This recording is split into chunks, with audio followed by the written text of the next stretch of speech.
We're going to fight until that flag comes down. We're going to fight until the CCP no longer rules China. I'm always going to be a strong vocal critic of the Chinese Communist Party until the Uyghur people are freed, until Hong Kong people live with democracy, until Tibetans are able to see their family members again without torture and fear and depression and death, until the people of China are free. I'm always going to criticize the Chinese Communist Party. I'll never give in.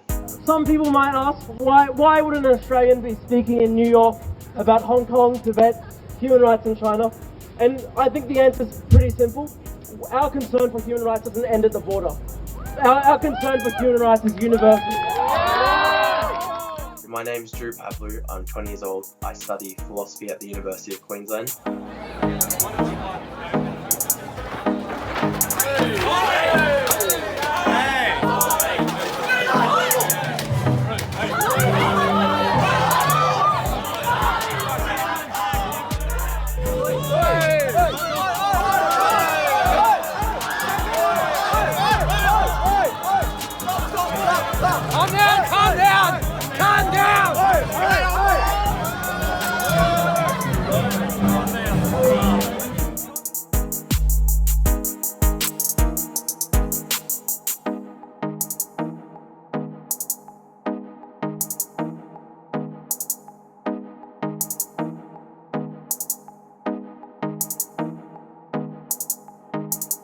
My question is, why send the 186-page document 1 week before my court case against the China Consul General in Brisbane, who happens to be a UQ professor?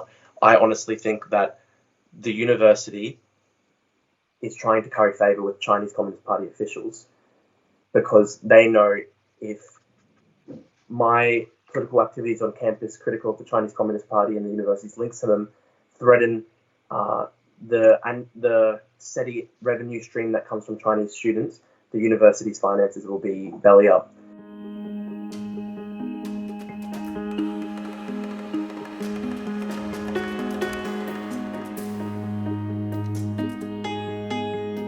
In the aftermath of that July protest, when the Consul General labelled me a separatist and endorsed the patriotic in his words, of the Chinese students who attacked me, I received dozens of death threats and hundreds of abusive messages across all my social media. And a lot of these death threats also targeted my family, so threats to murder and rape my mum, threats to murder my family, torture me and my family, things like that.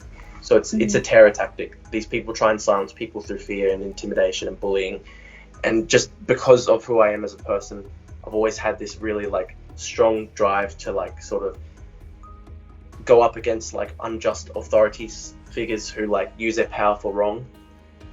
When that happened, I just sort of doubled down because it had the opposite of effect of making me scared to continue the activism. It just made me more resolved to continue the fight.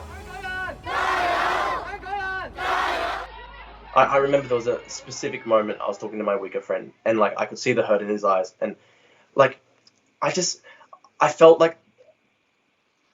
the outrage at the injustice. I felt it in my bones, you know. I've got Hong Kong friends and they have family members beaten up in the streets. One of my close Tibetan friends hasn't been able to see his mother for 20-30 years since he trekked over the Himalayas as a small child. When you actually meet ordinary people whose lives have been devastated by the Chinese Communist Party and their tyranny, it lights something inside you, you know? You feel the injustice in your bones and you feel I can't just stay silent, you have to keep on fighting. If they expel me, I'm going to appeal it to the next highest body.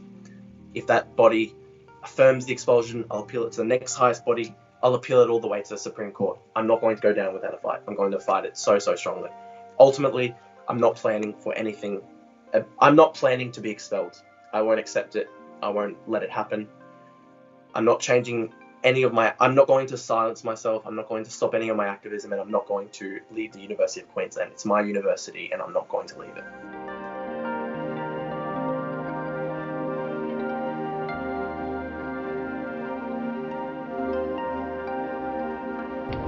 We can, by standing together, resist this type of regime. It's better to die fighting than live your life on your knees as a slave.